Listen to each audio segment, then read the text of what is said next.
sudah masuk ya? Nah, sebelum itu, ada yang ingat nggak materi kita minggu yang lalu? Ya, materi kita minggu lalu yaitu sebab-sebab terjadinya Fathul Makkah. Nah, kali ini kita akan membahas mengenai upaya-upaya yang dilakukan oleh Rasulullah SAW dalam membina kota Madinah. Nah, ada 4 upaya yang dilakukan Rasulullah dalam membina kota Madinah. Yang pertama itu dalam bidang keagamaan, yang kedua dalam bidang sosial, yang ketiga perekonomian, dan yang keempat bidang pertahanan.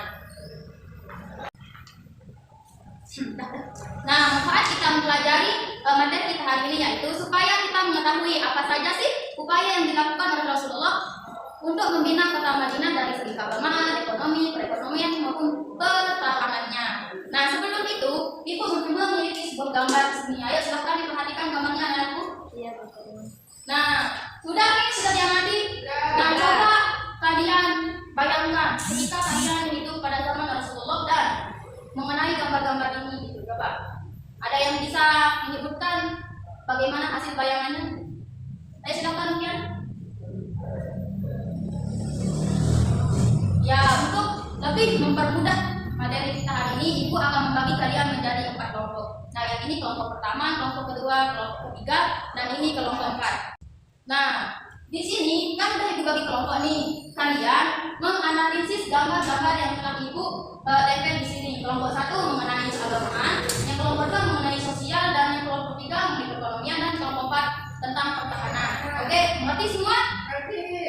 Nah, sebelum itu ada yang mau ditanyakan nggak nih terkait dengan gambar-gambar ini? Ayo, ada yang bertanya, anakku? Tidak ada, Ibu Guru. Oke, kalau gitu Ibu yang menanya. Kalian pernah nggak nih searching di Google atau di internet apa gambar-gambar ini? Kenapa? Masih ada dulu searching Google. Ya, mungkin orang tuanya gitu yang pernah di mana. Nah, kan tadi Ibu pernah. Dan kan tadi Ibu membagi kalian menjadi beberapa kelompok. Nah, sekarang kalian mendiskusikan terkait dengan apa yang Ibu bagi tadi. Kan kelompok 1 mendapat keagamaan, kelompok 2 mendapat perekonomian, dan seterusnya. Ayo silakan berdiskusi sama kelompoknya, anakku. Nah, sudah? Sudah. Oke, sekarang Ibu meminta kalian untuk mempresentasikan hasil diskusi kelompok kalian. Mulai dari kelompok 1, ya silakan diwakilkan oleh 1 orang saja. Ayo, maju kelompok 1. Cepat anak. Nabi membangun masjid untuk tempat beribadah. Masjid pertama yang dibangun oleh Rasulullah SAW di Madinah adalah Masjid Nabawi pada bulan Rabiul Awal Yahud 1 Hijriah. Masjid bukan hanya ibadah sholat, namun juga untuk kegiatan ibadah yang lain, seperti untuk kegiatan dakwah dan pengajaran agama, bermusyawarah tentang urusan umat dan sebagainya.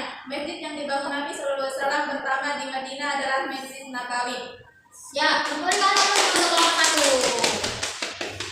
Nah, tadi kan semua kelompok telah mempresentasikan hasil dari diskusinya. Sekarang, mari kita simpulkan bersama mengenai materi kita hari ini. Yang pertama, upaya yang dilakukan oleh Rasulullah SAW dalam membina kota Madinah dalam bidang keagamaan, yaitu yang pertama tadi membangun masjid. Di mana masjid di sini tidak hanya digunakan sebagai tempat ibadah sholat saja, tapi masjid di sini digunakan juga sebagai tempat musyawarah pada agama ini kan. Dan yang kedua juga sebagai tempat pendidikan. Seperti ini kan contohnya nanti dijadikan sebagai tempat untuk pendidikan. Yang dimana sekarang kan sudah ada sekolah, pesantren, tapi kalau zaman dahulu mereka melaksanakan pendidikan itu di masjid. Nah, yang kedua dalam bidang sosial. Kan dalam bidang sosial seperti yang dijelaskan oleh kelompok 2 tadi, masyarakat Madinah dibagi menjadi 2 kelompok. Yang di mana yang pertama kelompok kaum muhajirin, di mana kaum muhajirin ini ialah masyarakat Mekah yang hijrah ke Madinah.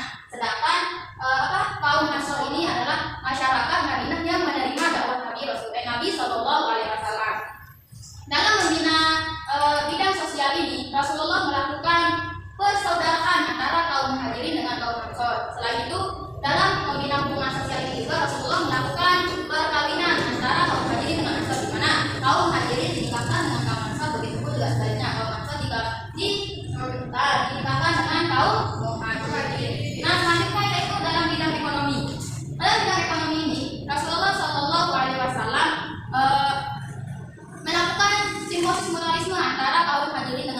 Ansor, di mana kaum Muhajirin itu dikenal sebagai orang yang pandai berdagang, sedangkan kaum Ansor itu dikenal sebagai orang yang ahli dalam bertani dan juga peternakan.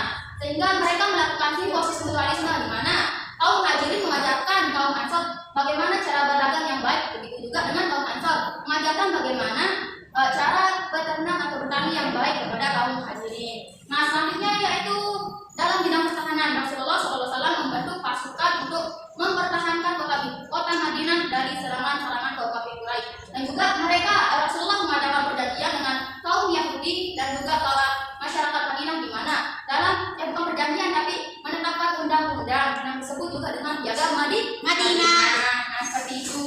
Bagaimana, semua sudah paham kan? Paham, Guru. Nah, terkait mengenai hasil diskusi kita pada hari ini dan juga seperti yang Ibu jelaskan tadi, sekarang Ibu akan membagikan LKPD kepada masing-masing siswa untuk dikerjakan hari untuk dikerjakan hari ini ya. Ini dibagikan LKPD-nya dulu ya. Oke, Bu Guru. Sudah kan Ibu bagikan? Nah, silahkan dijawab. Apabila ada yang merasa kebingungan terkait dengan soal yang ada di LKPD atau masih keliru masih bingung mengenai materi kita hari ini, boleh bertanya, oke? Ya. Bagaimana, semua sudah jadi? Sudah. Alhamdulillah, pintar anak-anakku. Oke, sekarang Ibu akan memeriksa hasil kerja kalian. Tapi sebelum itu, apa sih yang kalian dapatkan gitu dari materi kita hari ini? Ada yang bisa menjawab, menyimpulkan gitu? Ada yang bisa? Coba Intan. Kita bidang keagamaan, pertahanan, sosial, dan ekonomi. Yang apa itu tadi? Upaya Rasulullah dalam membina kota Madinah. Nah, mengenai pelajaran kita hari ini, bagaimana perasaan kalian? Apakah senang atau merasa gimana gitu terkait penjelasan Ibu? Senang. Oke, terima kasih ya. Ya, Guru. Nah, tadi kan kalian sudah mengerjakan evaluasi. Sebagai bahan pengayaan selanjutnya, Ibu bakal berikan kalian pekerjaan rumah. Kerjakan LKS halaman 32, oke? Terkait apa? Di sana kan ada soal uraian. Kalian kerjakan dan kumpulkan minggu depan. Nah, terkait pembelajaran kita minggu depan, kita akan membahas mengenai kronologi terjadinya kronologi hijrah Rasulullah ke Yasrib. Oke, nah untuk menutup pertemuan kita pada hari ini, marilah kita sama-sama melafazkan Alhamdulillah. Dan untuk lebih barokahnya, mari kita berdoa bersama. Silahkan kepada kelas berdoa.